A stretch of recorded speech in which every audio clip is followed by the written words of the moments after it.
and we're more lucky than some of us give credit for, and I promise I'm not coping. There's a lot of strong exclusives that will unfortunately be stranded on the console, and the ones that made heavy use of the gamepad will likely never see the light of day without a gutted port. Splatoon 1 was one of those gems, and yeah, while you can't experience it in its peak anymore, or well, experience it at all through official means, it was a breath of fresh air in terms of movement and design for a done-to-death genre. While Splatoon 2 was a little less special in that regard, as it had to sacrifice the unique quirks that came from the Wii U's gamepad in favor of a traditional control scheme, it made up for that through the introduction of new mechanics, weapon types, an all-new Horde mode, and a bunch of fucking horseshit specials. And because the Switch had more than 2 units sold, I now had actual friends to play this multiplayer shooter with, and I could enjoy this series to its fullest extent. That's not even talking about how, despite being multiplayer focused, the sequel took stride in building upon the world of the series in ways that the player base actually ended up influencing through in-game events. The post-launch support for this one was even stronger, to the point that it could have lasted the Switch's entire lifespan.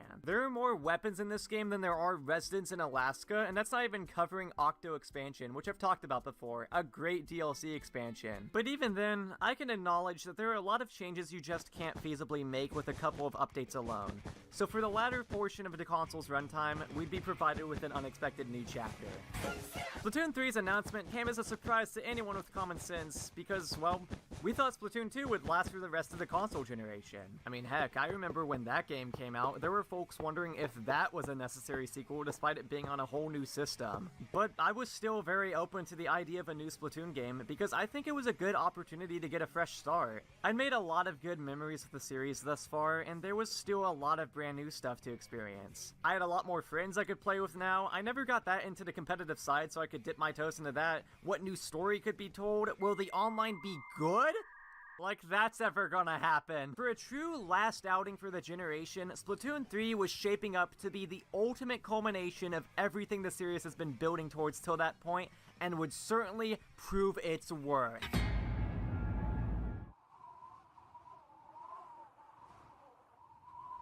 What even is Splatoon 3's reputation? It's strange, really, that a series I began to associate so much with Nintendo's present-day image has a new release that didn't make the waves that it feels like it should have. It reviewed well, and it sold great. I mean, Nintendo could put used tissue in a Switch case and it'd sell 1 million copies if it had their seal of quality on it. In fact, that's essentially what they're doing now with the Switch 2 game keycard thing. Other than that, though, I literally don't hear anyone talk about this game anymore aside from the core fanbase. That's bound to happen for any multiplayer-focused game, but I definitely remember there being a lot more fanfare surrounding the first 2 games, and that's more than likely due to the period in which they were released. The first coming out in the latter half of a failing console's lifespan, almost being like a beacon of hope, and the second being present from the beginning of a new flourishing one. Meanwhile, our third entry is awkwardly plopped into the midpoint of the same system after the company producing it has staked a claim into the industry once again. And while it's still a very well-received game, I also feel like it's the one that's gotten the most negative attention, in part due to its seemingly redundant nature, some of the decisions regarding the game's balance, the adjustments to the content release schedule,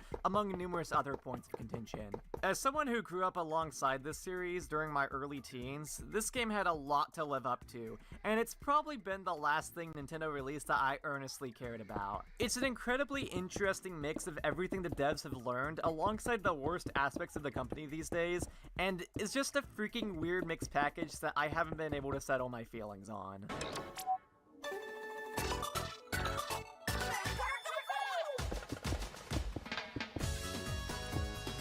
One of the most exciting things going into Splatoon 3 was the change in scenery. I think an underrated element of this series that extends beyond the core gameplay is how the world itself has evolved over time. Through the transition between Splatoon 1 and 2, you got to see how some of the characters have changed and how the old shopkeepers are up to new things. By the time we got to Octo Expansion, we witnessed Octolings getting integrated into the society of Inkopolis, and that's cooler for more reasons than just getting to play as them. I mean, with only 2 hair options, of course I'm not going to play as this idiot. What matters though is seeing how things are progressing, and at this point it's something you might not even acknowledge. Like, I've surprised some people by telling them that Shiver is an Octoling. It's just that natural, as it should be. The world itself has also undergone a big makeover, with the influence of the Chaos vs. Order Splatfest from the end of Splatoon 2 bleeding into our new environment. While I'm disappointed that the Wasteland isn't as prevalent outside of Scorch Gorge, I guess, and the opening to story mode, Splatsville is a showcase of that theme itself. It's a far bigger and bustling location than the former hubs, with mesmerizing buildings and streets stretching out all across the place. I know this isn't something a lot of people pay much mind to, but as someone who's liked to explore hub areas like this ever since I was a kid, I appreciate the amount of detail that went into designing a location representative of the world's evolution that'll unfortunately get ignored by a lot of the player base. Barring those who like to use it as a faux Miiverse, of course, so it's doubly good as a social center as well. And of course, need I mention one of the best additions, finally being able to skip the stage rotation announcements so you can just jump straight into the swing of things. And really, I think that the fact that it took 7 years for them to give you this option is a better representation of how much things have changed than anything else I've listed off. But anyway, on to stuff you actually care about. Innovation is deemed a necessity when it comes to sequels, and while I do agree with that notion, as I like multiple games in a series to be easily distinguishable from each other, the balance between retaining the old and adding new gets much more blurry when it comes to the multiplayer shooter genre. Splatoon, already having one entry on the Switch, left the bigger shoes to be filled when 3 was rolling around. We've been through this discussion before when the transition between Splatoon 1 and 2 was occurring, and it only seems to be more prevalent here. Just like that game, however, Splatoon 3 isn't just the same game repackaged with more content. It's the same game repackaged with less content. It's an opportunity to completely overhaul everything in a way that would be too big in scale and unnatural to implement through an update for 2. Considering the new movement options through squid rolling and surging, haphazardly applying that to a game that had existed for 5 years at the time of this entry's release would be like if they randomly patched in wave dashing into Smash Ultimate. Like, please, you think that game would ever have any actually cool tech? Maneuverability has always been a fun aspect of Splatoon's gameplay that made it stick out amongst its contemporaries, and further emphasized area control to give you as much freedom when moving around your environment. Squid rolling to deflect a bit of oncoming damage is a neat addition, if not always applicable, but what I found myself particularly enjoying about the technique is just being able to cut corners ever so quicker to get to where I need without slowing down my momentum. As someone who's constantly trying to optimize movement in any game I can, I think it's a welcome add-on to the core moveset that increases the skill ceiling beyond the core shooting. Surging, on the other hand, I don't find myself using as much, and I can admit that's partially a me thing, as I think it's less useful for jumping up walls like it's advertised to do,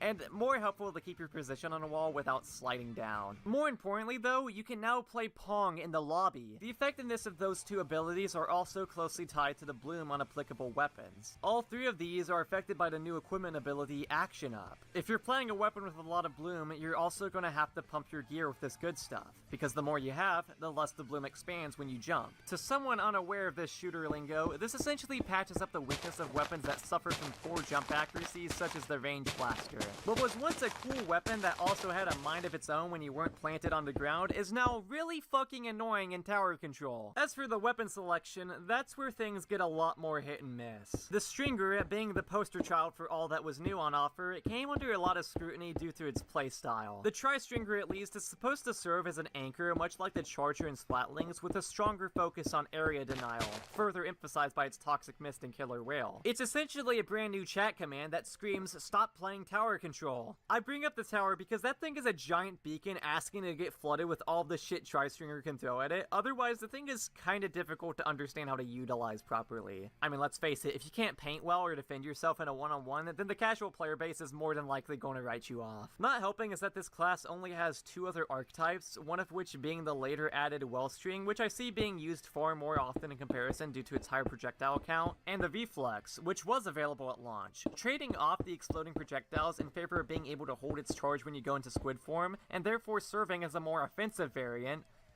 That is, if Splatoon players were actually good at this game and didn't just use it for Tenta-missile spam. Yeah, there's a whole debate surrounding the weapons kit thing, and it's something I'll come back to later, but it does end up gutting a lot of weapon types. I thought that the Splatana Wiper looked like it should be wiping my ass at first. I didn't really see the pros of this thing at all whenever it was first revealed. I got a chance to use it during the Testfire Splatfest, and I was firm in my belief that I think the Splatana Wiper sucks! And then I got my taste of Stockholm Syndrome.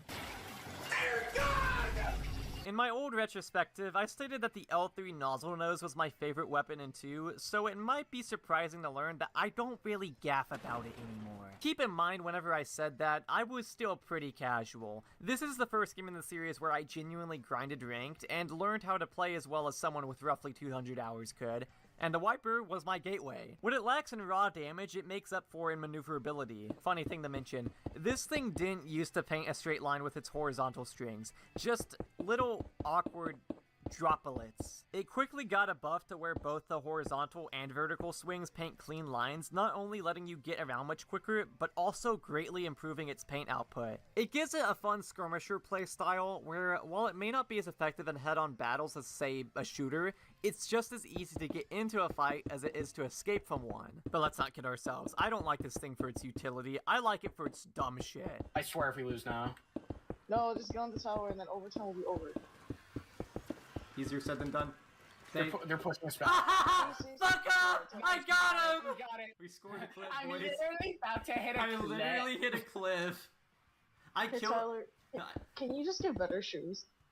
The vertical swing has an insta-kill hitbox if you hit someone with it from point blank, and this is what dreams are made of. With that kind of sound design, it's like the Spy's backstab in TF2, but dare I say even more gratifying in the ways you can catch someone with one of these. Whether it's a super jump landing gift or granting a callout so nasty that even environmental services won't know what happened, it's endlessly satisfying when I'm not sucking dick. The torpedo's a little distractionary tool, one of my favorite subs, and shout out to Day 1 Ultra Stamp, which forgot to bring its hitbox with it when it was migrating to this game. So it's really just a free paint refill that might occasionally net you a funny clip. The complete overhaul of the sub and special system was what I was really looking forward to, and I feel like for the most part they delivered. Splatoon 2 incorporated some good ideas into its special design, but for the longest time I kind of failed to see how most of these fell flat, and under a more critical eye I can see that some of these weren't really healthy for the metagame they were trying to craft. Now don't get me wrong, I respect the goal you gotta have to put an infinite ranged laser beam in your team shooter, but unfortunately, if I want to be seen as a good judge of game design, I'm gonna have to say that this is bad. 3's philosophy leans into requiring higher skill, but providing higher reward, provided that we're not talking about pre-patched Tinta missiles, which if you didn't know, you used to be able to recharge its special gauge right after you fired one batch, instead of how it works now where you have to wait for the gauge to fully deplete before you can start building it back up again. Back to the reflex example, this was supposed to be an offensive counterpart to its brothers, when all people really cared about with this thing was Obamaing up the battlefield. Speaking of Obama, Triple Ink Strike is one of my favorites because it's an effective area denial tool that's also not too overbearing, since it's not as omnipresent as something like Booyah Bomb, and also leaves the player using it completely defenseless until they've dropped all of the markers. Wavebreaker is always a welcome special to have, and it's a very nice decoration for tower control. It repeatedly sends out damaging shockwaves that can mark opponents, and on top of that, it actually requires people to use the jump button to avoid these. It seems like targeted harassment for dualies players, and I for one am okay with bullying in this one instance. You know what isn't nice targeted harassment though? Fucking splatter screen. So this was a post-launch special that shoots out this giant wall that when touched gives your opponent tinnitus and helps them relate with their dog. Rather than being able to break the sound barrier though, you're just hit with a bunch of sensory overload on top of the chaos occurring at the moment. They had to patch this one out of concerns of the sudden change in brightness hurting people's eyes, but even now this special bothers me. I get disorientation is a common way to hinder players in a competitive environment, but this goes beyond a simple annoyance and actually bothers my ears. There was a lot of debate surrounding this special at first, and while it may seem strange to get worked up what may appear to be an ultimately okay special with an annoying effect, it's important to recognize how people perceive stuff like this in different ways, so now this special is just stuck in an awkward limbo where it's either too weak to actually be effective, but if it was too strong it could impair people from playing their game. But I'm not even gonna lie, it's endlessly hilarious that a game with themes of inclusivity has a special like this. Reef Slider?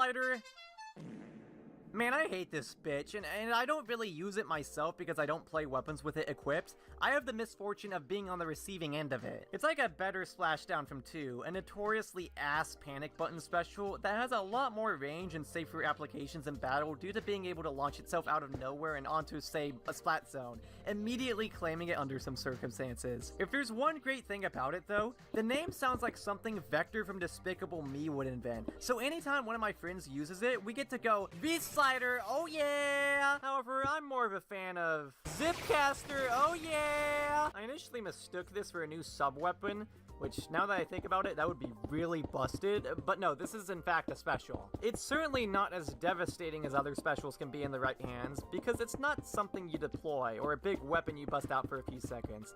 It's instead a temporary extension of your current abilities at the cost of your sub. Zipcaster can grant you access to what may otherwise be inaccessible spots to your team, or anyone in general, and it encourages you to think outside the box to reach vantage points and either take the enemy's attention off the rest of your team and onto you, or get yourself into a position to flank and shred through them. I'm admittedly not the best at using this special myself because it requires you to be a strong offensive player, and I've got such bad aim at times that I can't even hit big targets such as your mom. But sometimes my brain turns on, I lock in, and I go flying all over the place and start shredding like these guys are cheese who are getting cheesed. It may not turn tides, but in the right hands, it's the coolest thing ever. Guess who just got a call to make the Ouroboros smile? Salmon Run is still God's greatest gift to mankind, so our fan-favorite Horde mode has seen a number of natural improvements. For one, I don't know how I ever lived without something like the egg toss. At the cost of a large sum of ink, it adds a previously unseen layer of coordination between your teammates, as it can lead you to create lines to toss a giant cluster of eggs back to the basket, provided you've been blessed with a non-solo queue team. It really further feeds into the feeling that you're working in the Splatoon equivalent of an Amazon warehouse. Aside from that, the new events are very uncharacteristically quaint. I mean, while these are changes of pace, they don't really add the same layer of panic as the ones introduced previously did. Sure, Glowflies is still here if you've got some remaining intestines you want to give up, but there's really nothing new added that's quite like that.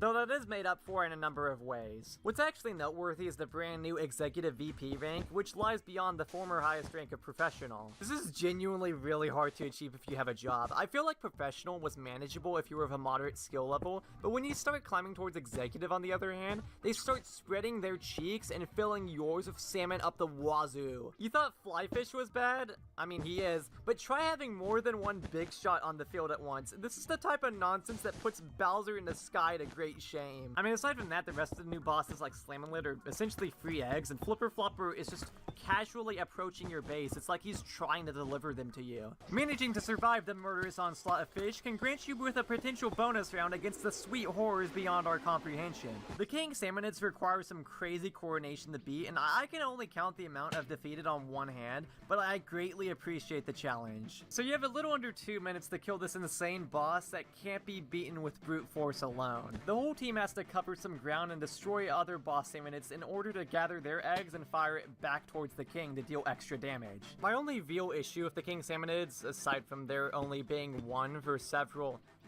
months, more on that later, it's that you hardly get a chance to fight these things. Everyone in the lobby has a gauge that fills up as you do more matches. The fuller the gauge, the more likely you are to get a bonus round, and when maxed, it's a guaranteed chance. But you have to go through several rounds for this to get filled up, and still finish the one that would get you an opportunity to fight the king, making it more difficult to prepare for this uncommon encounter since you barely get to do it. And this issue has only gotten more exacerbated as they've added more types. I get that the idea is to prevent players from grinding scales too quickly, but why is that an issue when most skill rewards are purely cosmetic or for your locker? Besides that, yeah, this is still an improvement overall, and as an added bonus, it's always open this time. While I've always enjoyed Salmon Run in a shoot the shit with your friends and call kind of way, it's great to be provided new tools with the expectations to use them to play even better now. I just want my eggs, bro. Now Mr. Grizz, on the other hand, doesn't abide by the whole providing for his workers thing. I mean, he's a business owner, it kinda comes with the territory. I understand what I'm about to say may come across as anecdotal,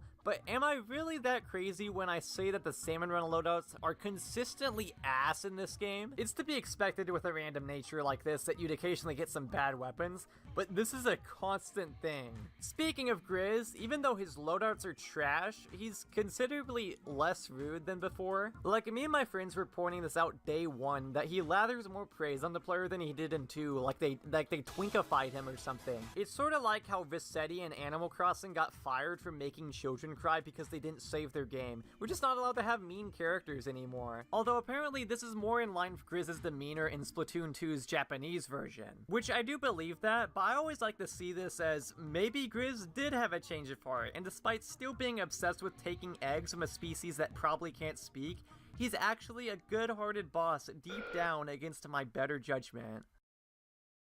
I think this easily has the potential to be the most flat-out fun game in the series for more reasons other than it just being the shiny brand new one. And for the first few months after launch, I thought it was exactly that. My friends and I grinded out Salmon Run like crazy at the start, and I began to learn how to play well competitively, which in turn helped me come to appreciate some of the nuances behind this game's design that I previously didn't quite see. Here's the thing though.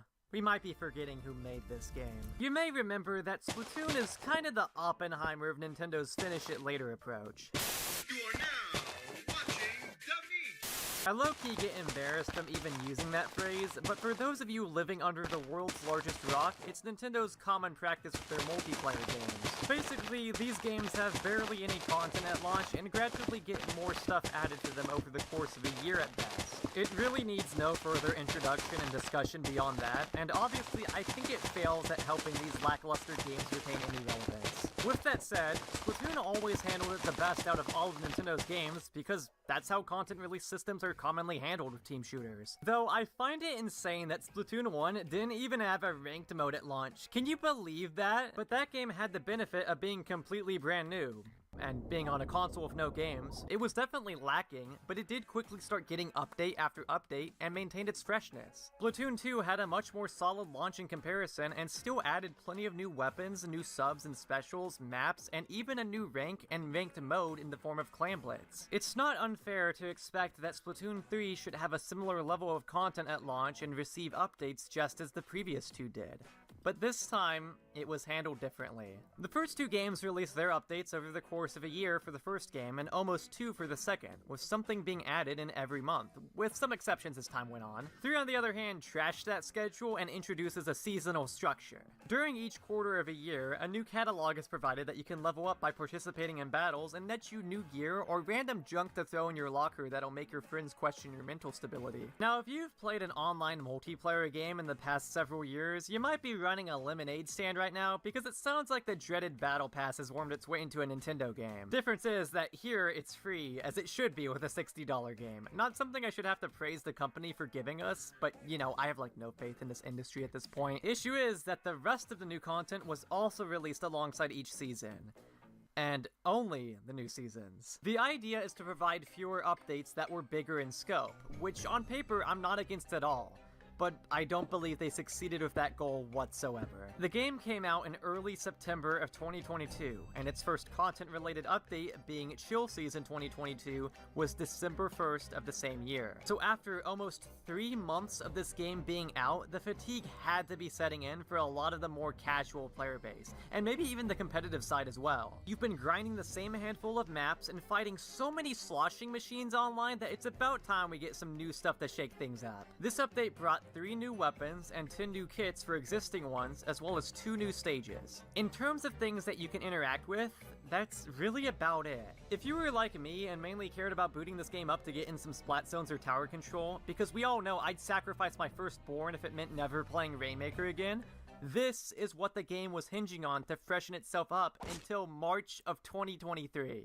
Oh god.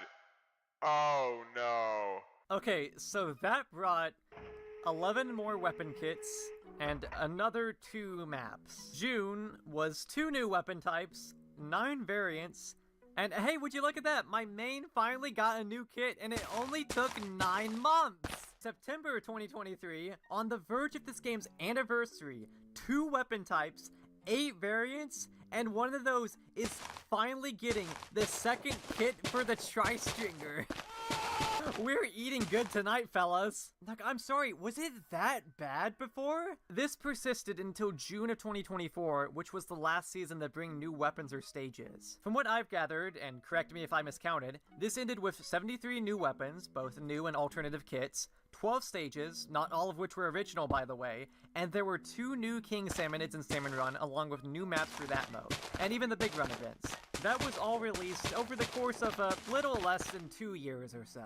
Splatoon 2 had roughly the same period of time between its first and last update and got 90 weapons, 15 stages, not including Shifty Station due to availability, and Clan Blitz as a new mode. 2 ended up giving us more content by the end, and in all fairness, what 3 gave us is not a bad number by comparison. But 3 is completely lacking in third weapon kits. back to my Platana example, if you play Stamper, then you were stuck with the base kit for about a year, and even then, when you finally got another kit, it's considerably worse than the base. This inconsistent quality in kits is a persistent issue throughout this game's lifespan. I really didn't want to talk about this, but it's kinda hard to ignore. It's inevitable when talking about a competitive game to say that, yeah, the balance is hot garbage. So I'm not gonna say that. What I will say though is that there's very clearly some bias going on with some of these weapon kits. Now I'm not gonna write off all of these as bad just because they don't all follow the bomb plus Trizuka shooter archetype, but some of these are blatantly the meta picks for their season, and there's a whole lot of junk in between that no matter how much Shoten tries to cope about how there's an actual playstyle behind these things, there's no getting around how trash the synergy behind some of these weapon and kit combos are. Then they add an alternative kit for a shooter and give it exactly what it needs to succeed, so all this other stuff you waited 3 months for them to add barely matters when you hop on Splat Zones and every opposing team comp is just the flavor of the seasoned shooter. Does every new weapon they add have to be good? No. Is every shooter good? No, of course not. And there are plenty of other weapon types represented online. There will always be an audience for unviable options or low-tier picks, because some people just want to have fun, and sometimes people work better with lower-tier picks that are considered to have odd playstyles in favor of the top tiers that have more standard ones. It doesn't matter how hard you try, there will always be a meta in any game like this. So the best option is to accept that there will be top tiers and try to balance everything else and bring them up to snuff. But a lot of the time, it didn't even feel like the devs were trying and just threw whatever subs and specials on random ass weapons in the latest patch and then designing 1 or 2 of them with the intention of them being the new meta picks for the season. And that's the thing, it's not so bad now that all of the weapons are available, but when these updates were still coming out, it was a much bigger problem. At launch, Sloshing Machine was considered one of the best weapons in the game, so you'd see that everywhere along with basic stuff like the Splatter Shot. Next update, it was the Custom because it had a bomb and triple ink strike. This was the same patch that added new variants like Big Swig and Nova, but these are both infamously underwhelming, so anyone who played them saw how ineffective they were and immediately dropped them in favor of what was good. It was cool to see them get played, and I always welcomed having a Nova on my team, but that's the thing. That was a very, very rare occurrence. You could say that's just how ranked is, and if I have a problem with it, then I should go back to Turf War where nobody cares. But Turf War lacks the edge that the ranked modes have, and viability in that mode is determined surely based off of how much you can paint. I'm fine with a meta existing. My issue is that the devs were doing nothing to make it not as boring as possible and gutting brand new unique weapons before they get a chance to even hit the ground. Well, I waited 3 months for this game to get fresh again, and guess I get to wait another 3 months at another shot. Yay! Also, I love how it took 3 games and 7 years to let us skip the news, which means there'll probably be another 10 before we can have more than 2 maps on rotation at once. So on top of matches already feeling redundant every season, there's still a 50-50 chance you could be replaying the same map in a session over and over and over again like it's Groundhog Day. I have seen how, and contrary to popular belief, it's actually called Wahoo World, and I keep having to play on it. Why the fuck did they bring this map back? I'm not gonna claim to be the biggest expert on map design and shooters, but even I recognize there's something wrong with the stages here. Too many of these maps consist of corridors tighter than Fat Albert's pants, begging for team shootouts to be solved with a stray Booyah Bomb or some other crowd-controlling special. For any mode that isn't something like Splat Zones where everyone is focused near the center, large portions of high-level games hard focus on these choke points. And that's odd to say when this is a game with good maneuverability options that refuses to offer good alternative routes or walls to ink. There are exceptions to this rule, like Hagglefish Market, which has a flank route each team can take, and a rewarding spot atop this tent for anchors like Chargers and Splatlings to hang out on, with the caveat that it can't be inked. This is partially why I feel like Clan Blitz and Splat Zones can be the best ranked modes. Because in Zones, you can hold the middle and make a risky but rewarding play by pushing the enemy team further back into their base at the cost of making yourself more vulnerable. In Clan Blitz, where until somebody has crafted a ball, every individual member of each team is trying to cover as much ground as they can to gather clams and make the first field push. Again, I'm not the best at critiquing this sort of stuff, but even I can tell that more options can be provided in terms of map traversal to broaden the variety of shootouts. And it's sad to see how much missed potential there is in this regard in a game that has all of the mechanics present to make for interesting encounters. When you get stuck on one of the more egregious maps for a rotation, it's genuinely the worst feeling ever. Not helping the online experience is the online itself. Yeah, Switch Online is bad. Fork found in kitchen.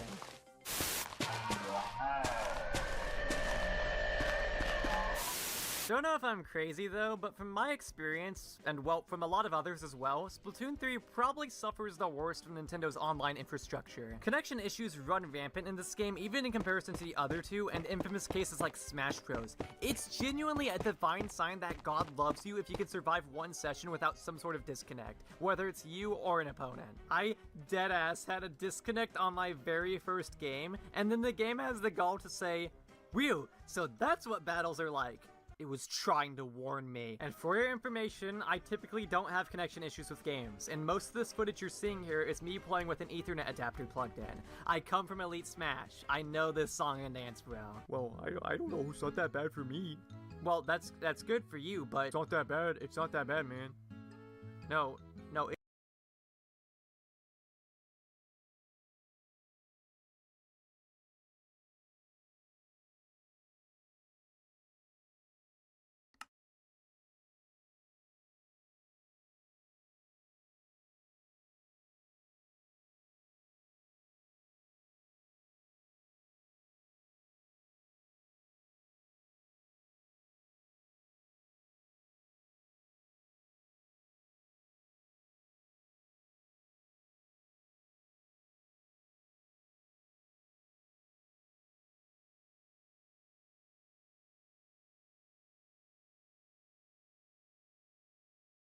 it's pretty bad. I think it's fine.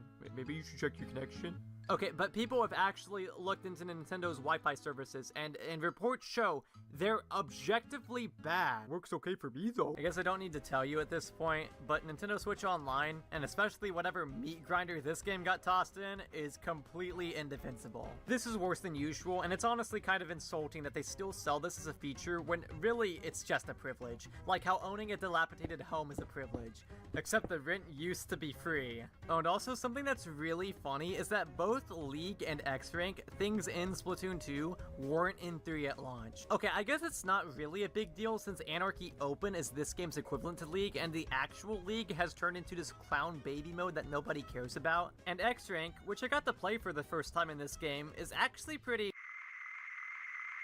Sorry to turn into a complete negative Nancy there, but all of these issues compounded onto each other to turn what was an admittedly good foundation into a mess of repetitive matches and meta, drip-fed content, and bad online, which I get that latter two are kind of a staple of Nintendo's brand at this point, but it was never this bad with Splatoon. I can usually love games in spite of their issues, but when you're asking me to get past all of that while the game is actively getting updated, yet almost nothing is being done to address these problems, it makes it hard for me to speak positively about this game that I still like. It's one of Nintendo's better post-2020 outings, but even if that core gameplay was fun, I couldn't take it anymore, really. I saw the writing on the wall, and me and the rest of my friends dipped for greater, less frustrating pastures, and I've never been so upset at seeing a game get kneecapped this bad. I'm not the only one like this, because I see several people online, fans of the series no less, who feel the exact same way that I did. A lot of things changed, and I'm all for it,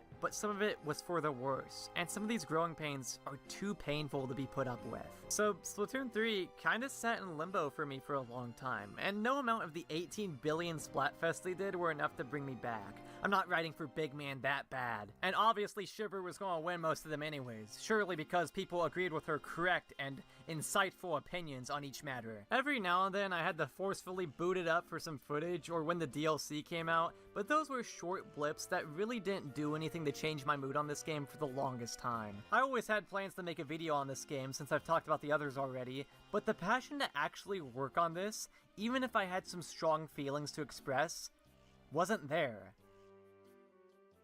For a long time, anyway. But before I get into that, I'd like to talk about a completely different side of this game that's always lived rent-free in my head. Splatoon has kind of become a little brother to Kirby, where half of what I look forward to when a new one comes out is uncovering the demented lore in a game otherwise made for literal children. I mean, what can I say? I have my priorities straight. Underneath its colorful exterior, Splatoon operates in a post-apocalyptic world in which, after living through countless natural disasters, humanity has gone mostly extinct. Up until this game, there have only been vague allusions to the influence of human beings in this world, that is, until now, where we set foot on their turf. Alterna, serving as the main setting for the story mode and as humanity's last resort, offers up a much more controlled atmosphere in comparison to what's seen outside in the prologue. I saw this as a representation of order to contrast the chaos that's seen outside, even if the intent was for side order to represent that ideology. Wait. Are you kidding me? It's a secure environment inside a deep cave system with liquid crystals. With liquid crystals lining the ceiling to replicate the desires of the remaining humans formerly populating the place. But as the logs you retrieve throughout the main story indicate, this was also their final resting place. The last survivors, desperate to reclaim what was left of their home, built a rocket to escape the caverns of Alterna and reach what was out on the surface. However, a test launch backfired and caused a cave-in, resulting in casualties for the remainder of the human race. Which, I'll just say, probably left them kinda disappointed. Yet the loss of this species kickstarted a new beginning for the sea creatures in the domain. Coming into contact with the crystals that fell into the water during the collapse of Alterna, this sparked the evolution of what would later become the Inklings and Octarians, giving us the answer as to what shaped the world we see now. The story doesn't end there though, because it seems as if Alterna is under new management. From someone who knows a thing or two about management, no less. So after several years of questioning his motives behind the operation of Salmon Run, seeing Mr. Grizz unveiled as the antagonist of the game was a bombshell I never would have believed they actually would have gone through with. Mr. Grizz is a bad guy? Who could have seen this coming? They're bringing back Salmon Run in Splatoon 3, so I'd like to think we're going to see Grizz again. I think it'd be interesting to see him get some more development. Some have even brought up the possibility of him taking on an antagonistic role, but we'll just have to wait and see. Okay, look, everyone was talking about how Grizz could be evil, but that thought process only came about because of vague hints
given by devs through promotional material, and theory crafting akin to the likes of the stuff you'd find from 2011 YouTube. Seeing him actually play out an antagonistic role was unbelievable, though it was his motivation that got me more curious than anything, and you wouldn't find out the full scope of that from what's said in the main story by itself. Mr. Grizz since inception has been represented by this bear carving, leading to debate about his true appearance for many years and why he put on the persona of a mammal.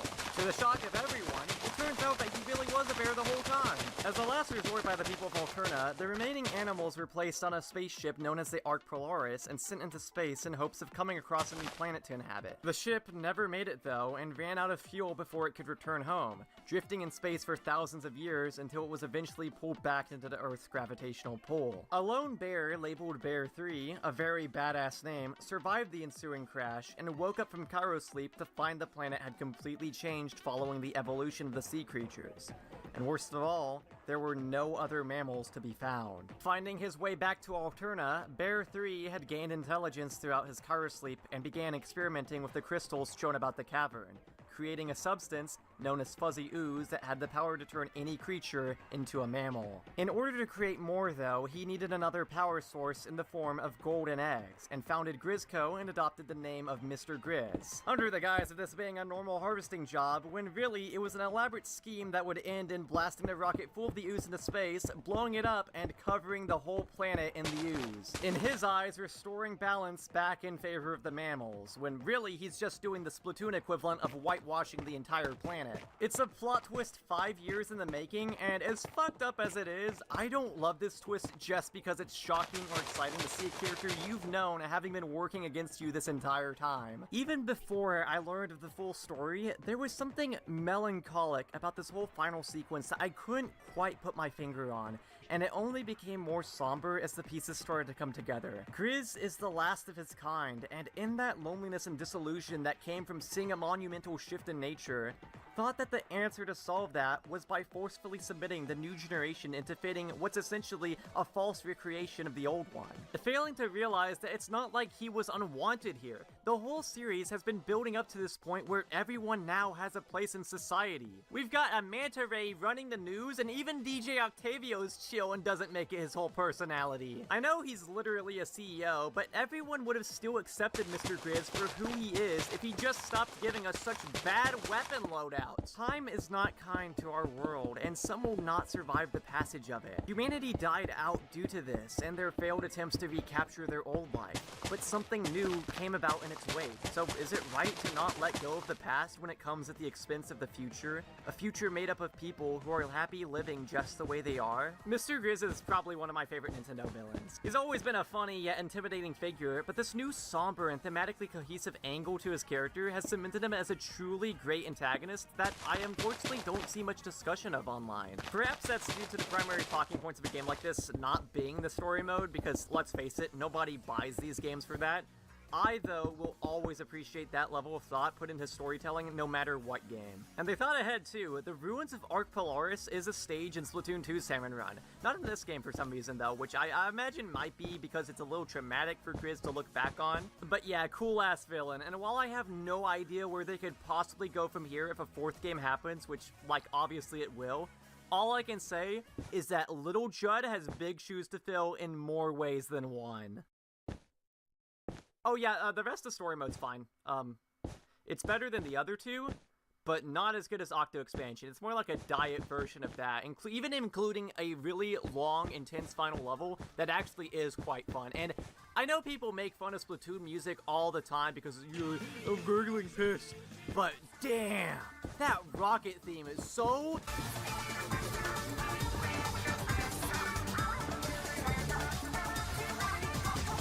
Man, that's good. Most of the soundtrack is in one ear out the other for me, but I think they did a good job on all of the single player tracks. Okay, so unscripted soundtrack ramble over, let's talk about the other side of single player content, which comes in the form of side order. And I don't know if this is a controversial opinion, but I'm not really feeling this one for a multitude of reasons. This mode sees the return of Off the Hook, comprised of Pearl Marina and Agent 8, who formerly starred in Splatoon 2's Octo Expansion DLC. Sucked into a world known as the Order Sector, created by Marina to reverse the effects of sanitization seen in said other DLC, things sorta went out of control, or I guess in this case under tighter control because of an AI Marina had created known as Order, who wants to... I mean, with a name like that, I hope I don't have to tell you what he wants to do. Accompanying the trio is the until now unseen Act, or Deadfish, who you may know them as one of the series' in-universe composers. You can blame them for this one.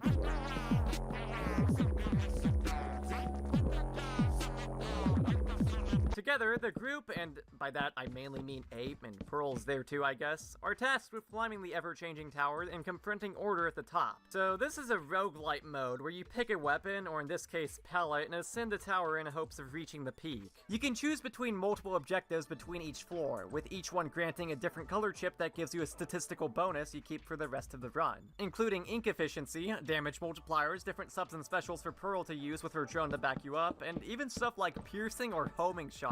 Yeah, it's a snowball effect that slowly builds until you're near the end of the run, and depending on the weapon you choose, you can rip and tear provided you don't get a bad map and objective that feels specifically designed to be borderline impossible to make any sort of progress in. Back on those maps, they can vary in terms of goals and difficulty, ranging from just destroying some ball-shaped spawners on the map, chasing down these guys who recognize you as a Splatoon player and react accordingly, or claiming a splat zone for a certain amount of time. The harder a floor is, the better the Mimbucks payout is, which in turn can buy you alternate sub and special weapons or chips when you encounter a vending machine. After finishing a run, be it through being not bad at the game or otherwise dying, you'll be rewarded pearls depending on your performance and can be spent to give yourself a permanent boost on all future runs, through increasing your life count, granting guaranteed vending machines on certain floors, boosting your defense, etc. That sounds like a pretty massive boon, and to be honest, it is. For a roguelike mode, a genre I consider to be pretty tough difficulty-wise, this is extremely forgiving, almost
to a fault with the sheer amount of safety nets you can buy yourself, if you even need them to begin with, because I actually beat this on my very first attempt, despite what my Elgato recording would have you believe, and from that day forward, I became fully committed to OBS. Now, there are alternative palettes you unlock as you play the mode, but again, it only gets easier with each run, and sure, there's an incentive to play with less modifiers on as you get less pearls the more that are active, but those additional pearls just get you more modifiers, and some junk for your locker, I suppose. What it can't offer in difficulty isn't made up for in content either. You will see the same layouts over and over again, because there's not a lot to begin with. Worse than that is that every 10 floors there's a boss, with order being at the end on floor 30 every time. The other 2 intervals are chosen at random from a pool of 3, so every time you replay this, there will be at least one repeat boss from your previous run.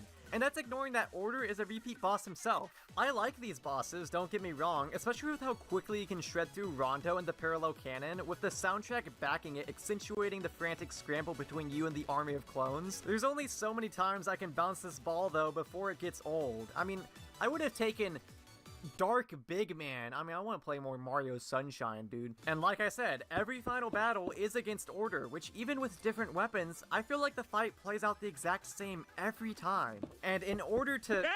Shut up. In order to see everything of the various scant offerings of this DLC, you have to fight him again, and again, and again, and again, and again. Sure, it's fun to go on a bit of a power trip every so often with some of these loadouts, but that does little to remedy how much I feel like my time is deliberately being wasted on a piece of DLC that costs more than other roguelites, most of which are on the Switch as well, and give back more than what this does. And no, giving you reused hub areas to swap out Splatsville with doesn't make it worth the extra 5 bones this costs in comparison to Octo Expansion.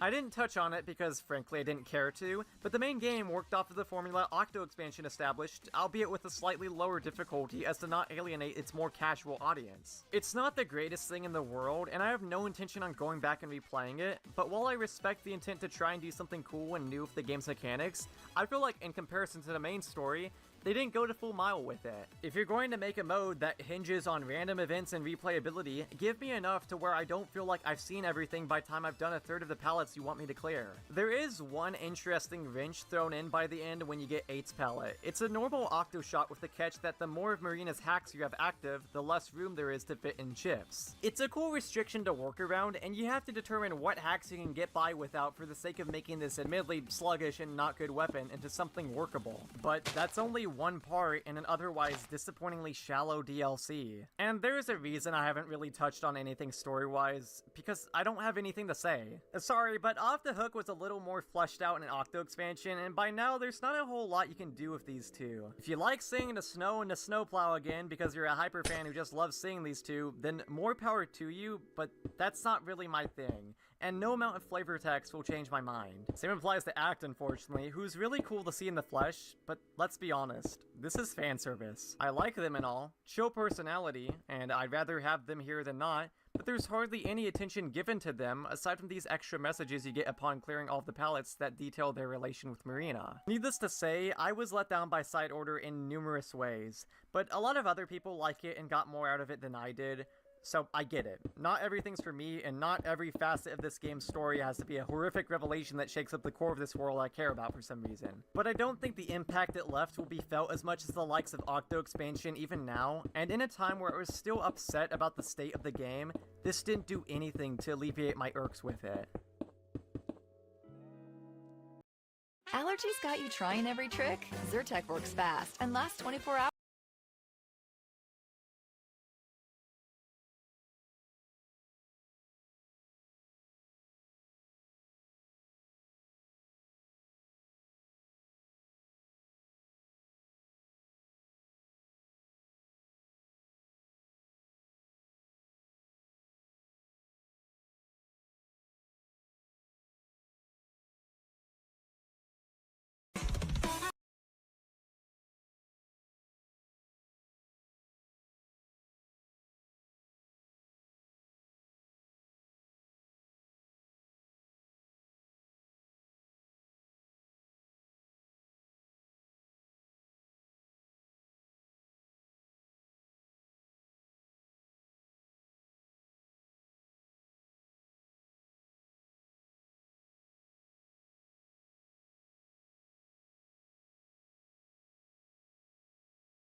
Mientras adelante saborean cada bocado de papas, Dante duerme. Se perdió todos estos nuevos...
Starting in your 20s, you lose up to 1% of your skin's natural collagen each year. Enter Neutrogena Collagen Bank, formulated with a patented micropeptide technology.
is no limit.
All right.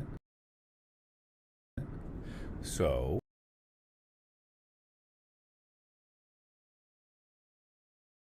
Stop dreaming, start booking.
The so-called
What can I get you today?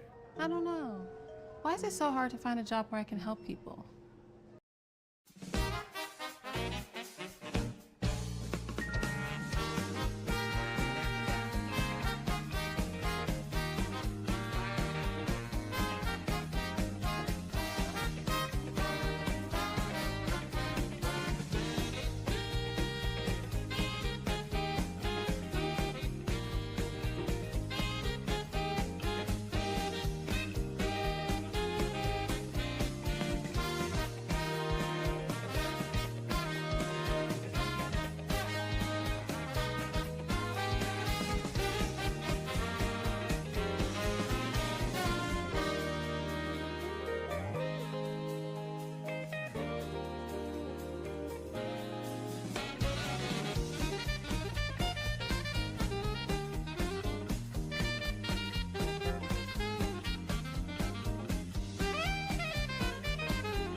Hey Meta, know any recipes for two? How about a seafood paella?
Howler monkeys make the most incredible.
Chevy Equinox EV helps give you peace of mind.